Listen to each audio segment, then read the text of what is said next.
Yacía en la camilla del Hospital San Aurelio, con un dolor sordo y palpitante que me atravesaba las costillas. El móvil vibró encima de la sábana. Mi padre acababa de enviarme 5.000 euros. El mensaje era frío. Directo, para las facturas. El dinero destinado a pagar mi atención médica desapareció 10 minutos después. Retirado desde una cuenta del hombre que me había metido allí. A la mañana siguiente mi factura seguía pendiente. Pero en mi puesto de investigadora de fraudes en Horizonte Vital, el sistema había marcado una cadena sospechosa de pagos de ayuda humanitaria. No era solo un asunto familiar. Era un conducto entero. Y yo sabía exactamente cómo cerrarlo. Me llamo Laura Herrera. Tengo 32 años. El motor de mi Seat León ronroneaba suavemente cuando aparqué frente a la acera de la urbanización Las Encinas. No era un barrio. Era una hilera de casas idénticas bajo el sol implacable de Madrid. Con céspedes verdes pero nunca lujosos. La casa número 24 donde crecí seguía igual. Raúl Calderón me esperaba en el porche. Exactamente como imaginaba. Apoyado en la barandilla. Con una botella medio vacía de coñac en la mano. El líquido ámbar brillando al atardecer.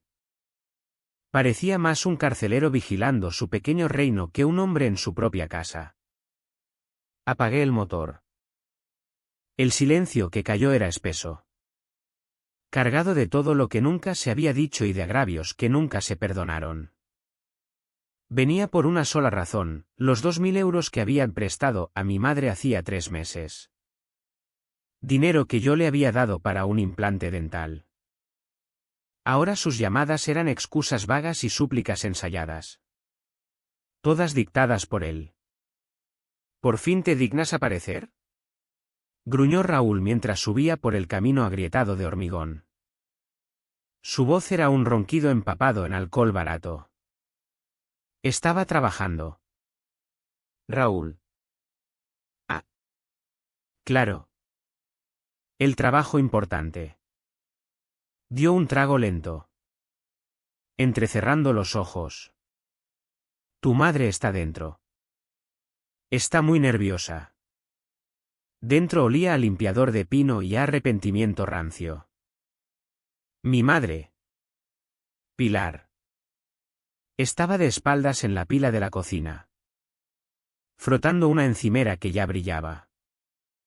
Era su señal, limpiar como loca cuando quería borrar un problema. Laura. Cariño, dijo sin girarse. ¿No puede esperar? Lleva 3 meses. Mamá. Raúl prometió devolverlo en una semana. Ella se volvió por fin. Su cara era una máscara de neutralidad forzada. No queremos hacer un drama. Es familia.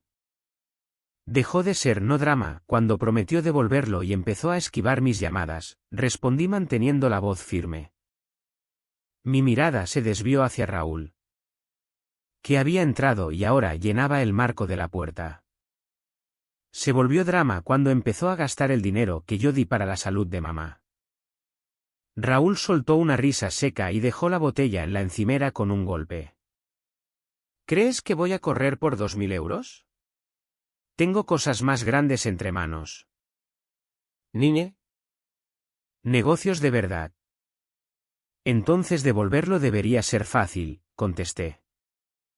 Cuida ese tono, siseo. Dando un paso adelante. El olor a alcohol se hizo más fuerte. Entrando en mi casa. Exigiendo. Raúl. Por favor, susurró mi madre.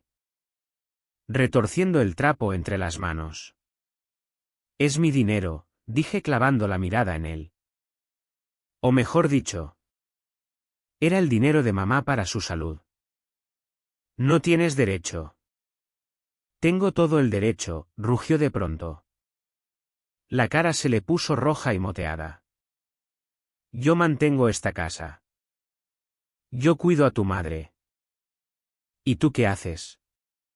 Apareces una vez al mes a juzgar y a firmar cheques como si fueras mejor que nosotros. La discusión se descontroló como siempre, acusaciones. Excusas. Mi madre revoloteando entre los dos como un fantasma en su propia casa. Rogando paz que nadie escuchaba. La tensión en aquella cocina pequeña se enroscó hasta hacerse física. Un cable a punto de romperse. Sucedió sin aviso. Un segundo estaba diciendo lo gastaste. ¿Verdad? Al siguiente su puño fue un borrón. El impacto fue una explosión blanca y ardiente en mi pómulo izquierdo. Mi cabeza se echó hacia atrás y el cuerpo siguió. Caí de lado contra la esquina de un aparador de roble macizo. La arista afilada se me clavó en las costillas como un cuchillo. El aire se me escapó de los pulmones antes de que pudiera gritar. El móvil que tenía en la mano salió volando, la pantalla golpeó la pata del mueble con un crujido enfermizo y quedó boca arriba sobre el suelo de linóleo. La cámara se había activado con el golpe. Había capturado una foto perfecta por accidente. Desde el ángulo bajo se veía la cara de Raúl deformada por la furia. Cerniéndose sobre mí. La luz de la tarde entraba por la ventana y caía directamente sobre su mejilla izquierda. Resaltando su rasgo más característico, una mancha de nacimiento oscura en forma de mapa. Del color del vino viejo. Mi primer pensamiento coherente no fue el dolor. Fue, esto queda documentado. Las horas siguientes fueron un borrón clínico, luces fluorescentes del Hospital San Aurelio. Voz impersonal de la enfermera de admisión. Frío del estetoscopio. Escozor del antiséptico. Cada respiración era una negociación cuidadosa con el fuego de mis costillas. El médico de ojos cansados palpó la zona con suavidad, cada toque enviaba descargas de agonía. Daño de partes blandas importante, dijo mirando la radiografía. Y sospecho una fisura en la 9ª costilla. Nada desplazado. Pero va a doler un tiempo. Te daremos algo para el dolor. Mientras esperaba los papeles del alta. Cogí el móvil agrietado. La notificación seguía allí. Mensaje de mi padre. Miguel Herrera. Mis padres se divorciaron cuando yo tenía 12 años, desde entonces nuestra relación era una serie de mensajes transaccionales, cumpleaños. Fiestas. ¿Algún cómo estás? El texto decía, te envié 5.000 euros para el hospital. Dos cosas me golpearon al mismo tiempo, la rapidez, como sabía ya, y la cantidad.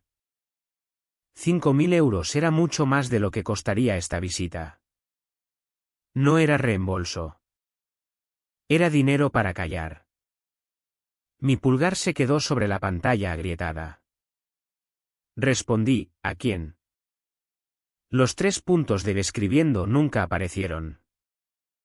El silencio ya era respuesta. Mi formación entró en acción. Abrí la app del banco. Ahí estaba, transferencia recibida de Miguel Herrera y... Al instante... Pago online de 5.000 euros a Reparaciones Morales S.L. La empresa fantasma de Raúl para chapuzas. La nota, reparación hogar. Mentira cínica. No había pagado el hospital. Había metido el dinero de mi padre directamente en su bolsillo. Respiré hondo, error. Nuevo latigazo de dolor, y cerré los ojos. Sabía exactamente qué hacer después. Busqué el número de facturación del Hospital San Aurelio. Música de espera. Luego una voz profesional. Facturación San Aurelio. Soy María. Hola. Soy Laura Herrera. Acabo de estar en urgencias. Quiero comprobar un pago reciente de 5.000 euros. Clics de teclado. No. Señor, No hemos recibido ningún pago hoy en su cuenta. Confirmado. Y entonces apareció la idea más grande. Más alarmante, Raúl no era pobre. Era descuidado con el dinero. Sí. Pero no estaba en la ruina. La semana pasada, en la comida familiar de los domingos, se había pavoneado con una copa de vino barato en la mano. Por fin entré con uno de los grandes. Horizonte Vital. Tengo el contrato de mantenimiento de la torre del centro. Turno de noche. Dinero fácil. Horizonte Vital. Mi empresa. Yo era la investigadora senior de cumplimiento y fraude. Mi trabajo era encontrar vulnerabilidades. Detectar sobornos. Reclamaciones falsas. Corrupción interna. Seguir el dinero. Y ahora el hombre que me había fracturado una costilla tenía acceso físico a la sede de mi compañía y movía dinero con una nota que tocaba directamente mi agresión y el negocio de la empresa. Ya no era solo una pelea familiar violenta. Era un posible conflicto de intereses. Un dato. Una anomalía que exigía investigación. Con precisión metódica. Guardé la foto accidental de Raúl en mi nube encriptada, evidencia A. Captura de la conversación con mi padre, evidencia B. Captura de la transferencia a Reparaciones Morales SL, evidencia C. Los papeles del alta con la factura pendiente, evidencia D. Sentada en el borde de la camilla. Con el hematoma empezando a florecer en mi mejilla y el fuego en el pecho. Una sola idea fría y clara se solidificó en mi mente: no se pelea con puños. Se pelea con cláusulas. Mi madre había elegido a Raúl porque, según ella, sabe arreglar cosas. El grifo que gotea. La puerta que chirría. La valla torcida. Raúl lo arreglaba.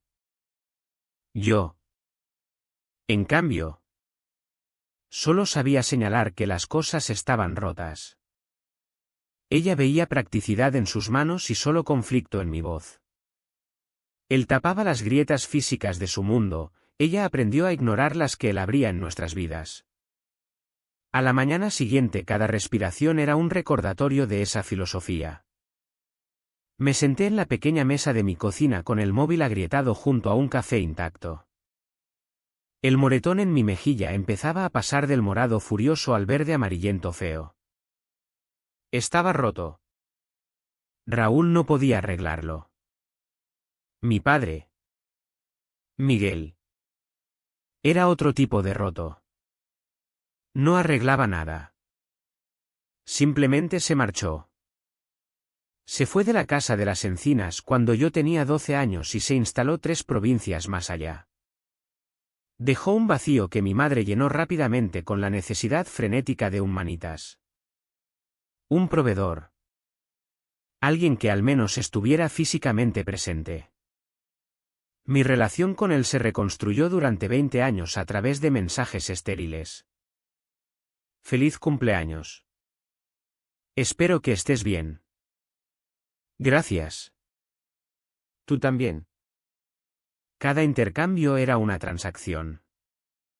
Su mensaje de anoche, ofreciendo dinero no a mí sino al hombre que me agredió, era solo el último recibo más condenatorio de su ausencia emocional. No intentó arreglar el problema. Intentó comprarlo para que desapareciera.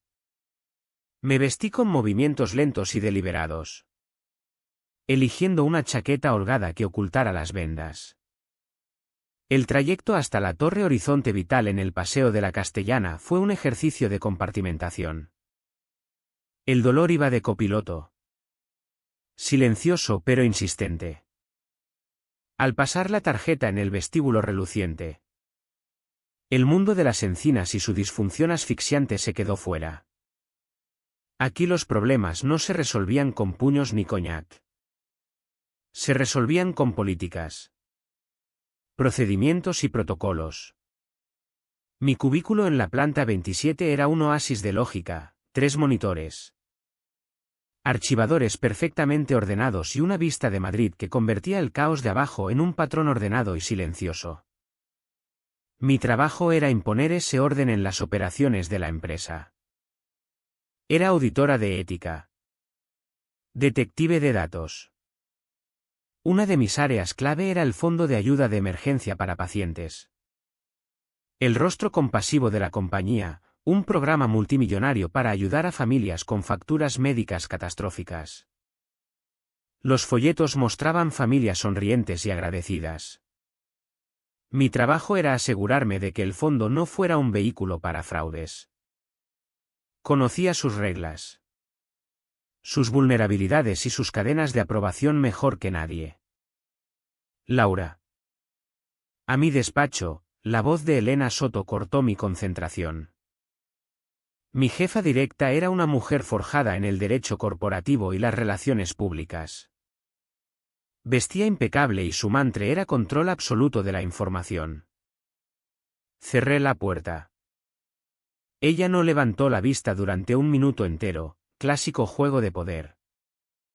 Por fin me miró. Sus ojos se posaron una fracción de segundo en el moretón de mi mejilla. Pero su expresión permaneció impasible. En el mundo de Elena no se traía el daño personal a la oficina. Tenemos la revisión trimestral con el consejo el mes que viene, dijo con tono cortante. Necesito los informes de cumplimiento del fondo impecables. Quiero una auditoría de 90 días limpia, sin cabos sueltos. La prensa está husmeando en el sector de las ayudas sanitarias y lo último que necesitamos es que algún periodista ambicioso tire de un hilo. Recuerda la regla de oro, todo pasa primero por mí. Presentamos un frente unido y pulido. ¿Entendido? Entendido. Era el mismo discurso de siempre. Elena no quería arreglar cosas rotas. Quería que nadie viera las grietas. Mientras volvía a mi escritorio, sus palabras se mezclaron con el recuerdo del acuerdo de confidencialidad que firmé al entrar, un tocho de páginas. Lo había leído entero. Recordaba especialmente las cláusulas sobre conflictos de interés y partes relacionadas. Una parte relacionada era cualquier familiar, socio o entidad conectada a un empleado o contratista que pudiera beneficiarse de su posición en Horizonte Vital. El documento daba a la empresa poder para investigar y despedir por cualquier incumplimiento. Era un escudo para ellos, pero cualquier escudo, sostenido del modo correcto, también puede ser un arma. Mi mente reprodujo la fanfarronada de Raúl en la comida del domingo: me dan una tarjeta de acceso. Entro después de que todos se hayan ido. A partir de las 7. El edificio entero para mí solo. Las horas sensibles. Cuando el edificio estaba casi vacío. La seguridad mínima.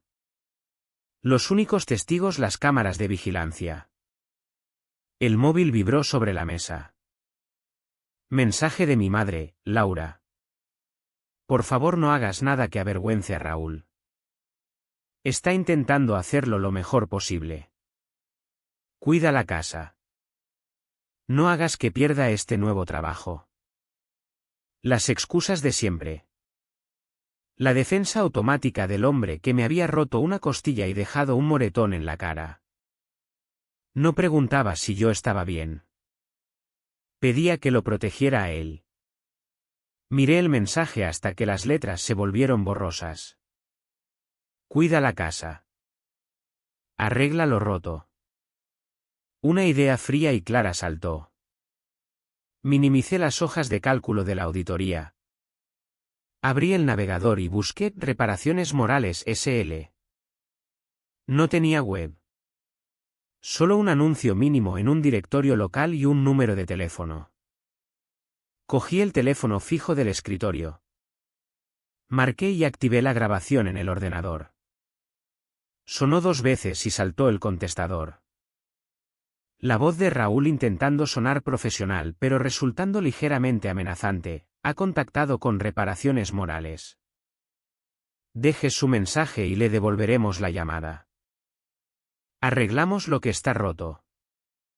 Colgué sin dejar mensaje. Guardé el audio en la misma carpeta encriptada, evidencia E. La ironía era tan amarga que sabía a ácido. Me levanté y fui al baño ejecutivo del pasillo. El de la buena luz y los espejos de cuerpo entero. Necesitaba un momento lejos del zumbido de los servidores. Me planté frente al espejo, mirando más allá de mi reflejo, centrándome en la piel descolorida de la mejilla. El moretón ya no era solo una marca de violencia. Era un dato. Era el comienzo de un rastro. Las palabras de mi madre resonaban: arregla lo que está roto. Las de Elena: presentamos un frente pulido. Las de Raúl: arreglamos lo que está roto. Todos obsesionados con las superficies, con las apariencias, tapando paredes, puliendo informes, fingiendo que una familia mantenida por el miedo era un hogar. Todos intentando esconder el daño. Pero yo no era manitas ni directora de comunicación. Era investigadora. Mi trabajo no era tapar grietas. Era seguirlas hasta los cimientos y ver hasta dónde llegaba la podredumbre. De acuerdo, pensé. Empecemos por el sistema. Volví a mi escritorio. El dolor en las costillas, un ritmo constante y estabilizador. Abrí un nuevo expediente confidencial y escribí el nombre del caso: Operación Grieta. Mis agravios personales: el dolor en el costado. La mentira de mi padre. El moretón en la cara, eran la chispa. Pero la investigación tenía que ser fría. Estéril y construida sobre hechos irrefutables. Mi primera consulta fue un tiro al aire. Una formalidad. Busqué en el libro mayor del Fondo de Ayuda de Emergencia cualquier pago de 5.000 euros a Reparaciones Morales S.L. En las últimas 24 horas. El sistema devolvió: no se encontraron registros. El fondo principal tenía controles estrictos. Verificación de varios pasos.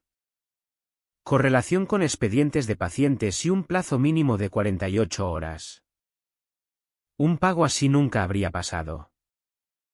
Demasiado rápido. Demasiado chapucero. Demasiado grande para un proveedor no verificado.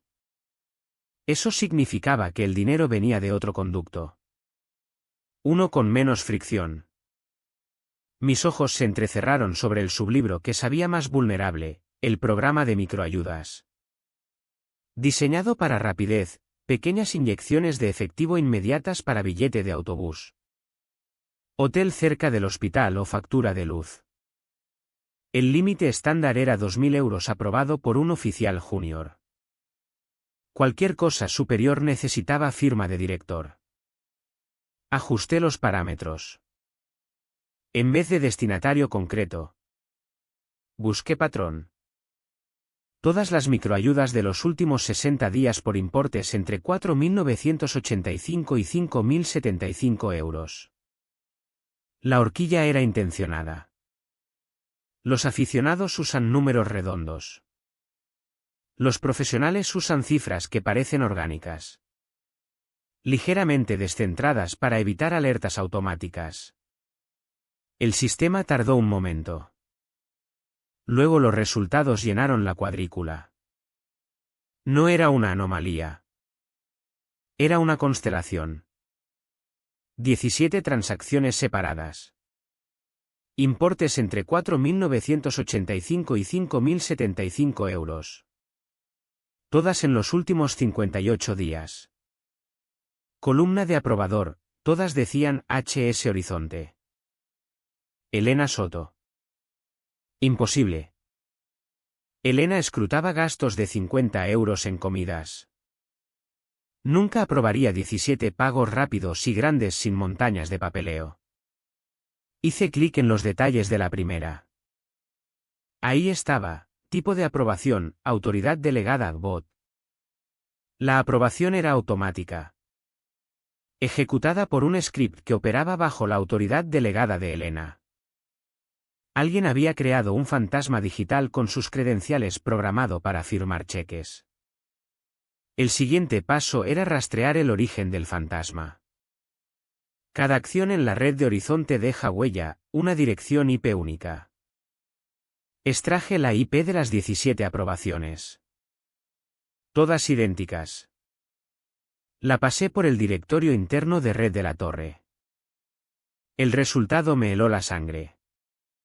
IP 192.168.25.214, Torre B2 Mantenimiento. El hub de mantenimiento. El corazón de hormigón del edificio donde los contratistas fichaban. El nuevo dominio de Raúl. La ciberdelincuencia se cometía desde el mismo espacio físico que su tarjeta de acceso abría. Pasé a los destinatarios.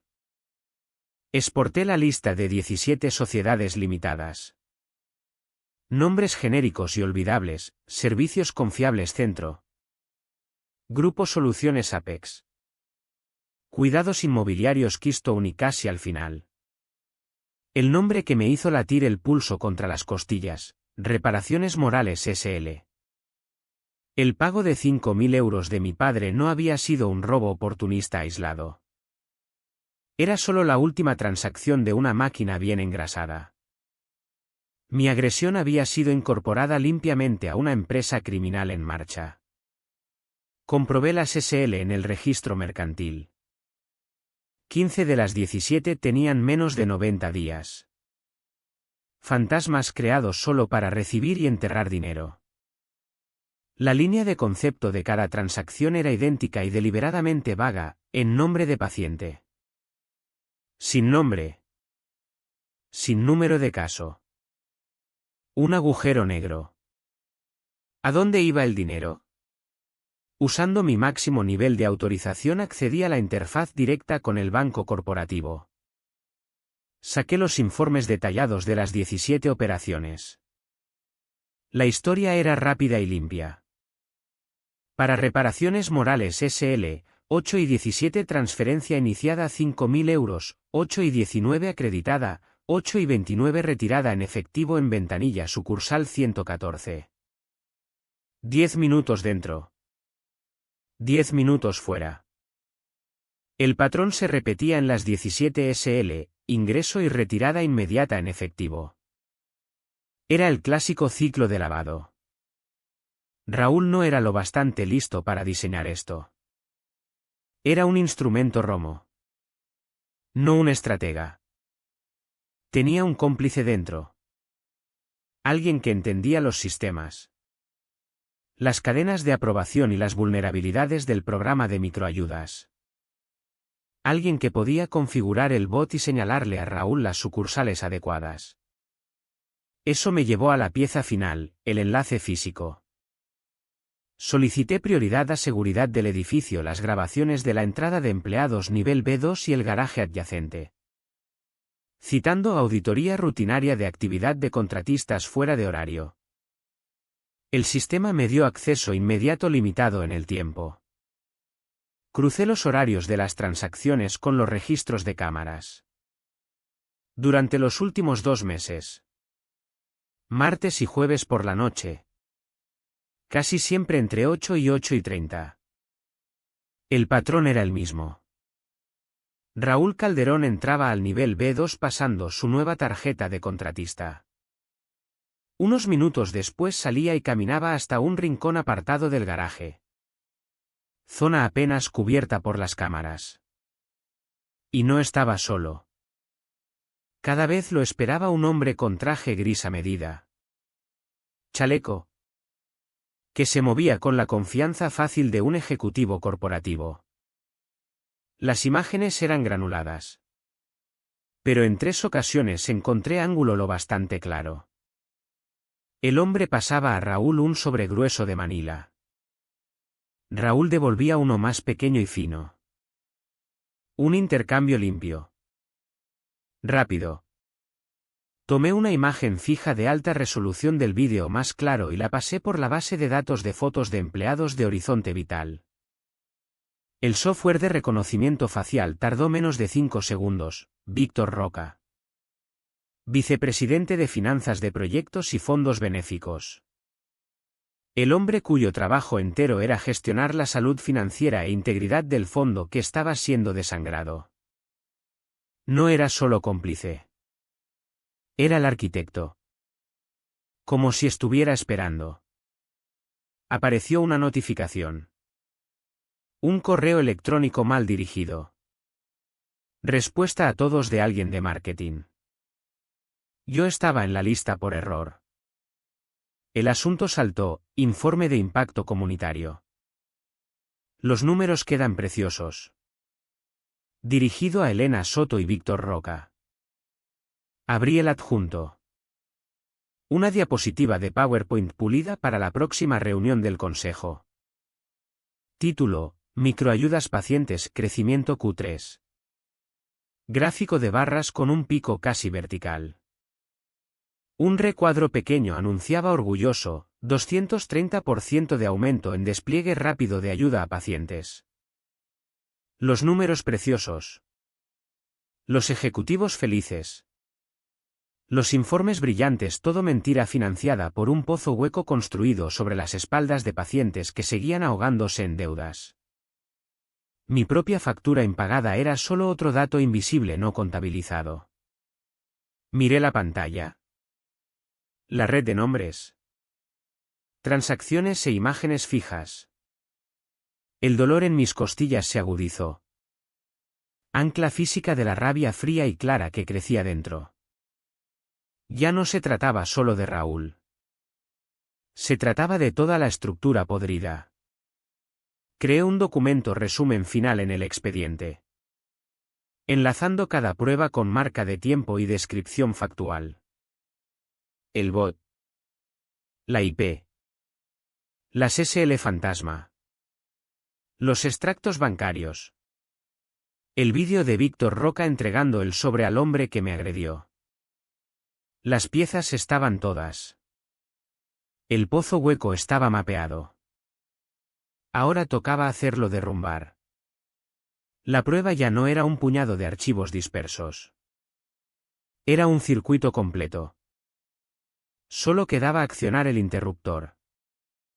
Mi arma elegida no era una línea de código ni un correo demoledor, sino un único texto legal elegante enterrado en la arquitectura corporativa de Horizonte Vital, el contrato maestro de proveedores.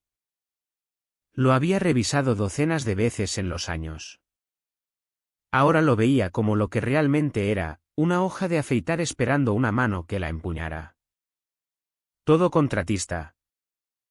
Desde los limpiacristales hasta los consultores y pasando por la empresa de reparaciones de Raúl. Estaba vinculado por ese documento. Y en sus páginas densas. En la sección 14. Artículo C. Estaba la disposición sobre la que construí toda mi estrategia. Se llamaba cláusula de exposición inversa. Diseñada como salvaguarda corporativa. Un interruptor de emergencia para proteger las actividades benéficas de la compañía, y por extensión su imagen pública, de la podredumbre interna. Su lenguaje era preciso e implacable: si cualquier proveedor, contratista o tercera parte relacionada con acceso físico autorizado a las instalaciones de Horizonte Vital se descubría implicado en la malversación o uso fraudulento de los fondos filantrópicos de la compañía, se activaba automáticamente una serie de acciones no negociables. Primero, congelación inmediata y total de todos los pedidos activos y pendientes asociados al proveedor. Segundo, transferencia automática del expediente completo a un auditor externo independiente preaprobado. La compañía tenía contractualmente 72 horas para iniciar la entrega desde el momento en que se registrara una denuncia formal en el sistema. Era destrucción mutua asegurada diseñada para forzar la mano de la propia empresa. evitando encubrimientos internos desordenados. La cláusula sacaba la decisión de manos de gente como Elena Soto y la ponía en la lógica inmutable de la gobernanza corporativa. Mi caso era un ejemplo de libro de texto. La llave perfecta para esa cerradura concreta. Pasé la siguiente hora documentando la cadena de responsabilidad con la precisión desapasionada de un secretario judicial preparando un escrito. El proveedor, Reparaciones Morales S.L. Proveedor aprobado. Al que se concedieron credenciales de acceso físico a su principal. Raúl Calderón. Los registros de su tarjeta proporcionaban prueba verificable de su presencia en la Torre Horizonte Vital. Concretamente en el sótano B2 durante las ventanas exactas en que ocurrieron las transacciones fraudulentas.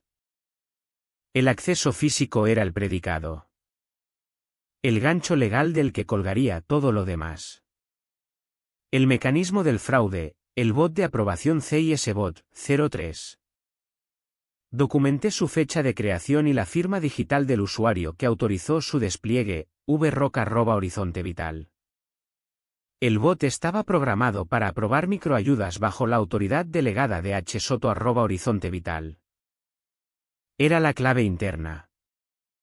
Era la llave de Víctor. Pero el nombre en la puerta era el de Elena. La firma era legítima digitalmente. Pero el contexto la hacía fraudulenta. Volví a sacar los registros de red. Resaltando los horarios de las aprobaciones. Cada una de las 17 transacciones se aprobó entre las 8:15 y las 8:40 de un día laborable por la tarde. Una simple comprobación cruzada con el calendario corporativo y el registro de tarjetas de Elena confirmó lo obvio, ella nunca estaba en el edificio a esas horas. Estaba en casa. En cenas o en galas benéficas.